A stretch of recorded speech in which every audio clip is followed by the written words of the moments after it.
pétasse, mal à la tête, ça diminue la température du corps.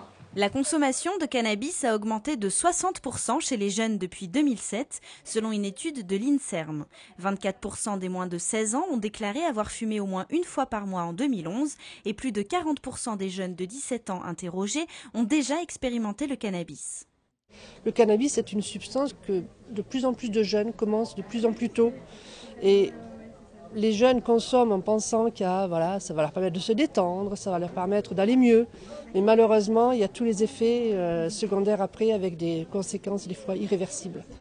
Alors, pour en parler, l'hôpital Charcot de Saint-Cyr organise régulièrement des réunions d'information ouvertes au public et au personnel en contact direct avec les adolescents, en plus d'interventions dans les collèges et lycées assurées par la police nationale.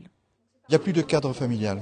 Donc nous, policiers, on essaye de leur faire comprendre justement tout ce qui est au niveau judiciaire.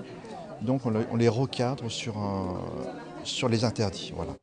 Toute personne en possession de cannabis ou ayant consommé est passible de 10 ans de prison et d'amende dont le montant peut grimper jusqu'à plusieurs milliers d'euros, sans compter les risques pour la santé, asthme, troubles de la mémoire ou encore cancer.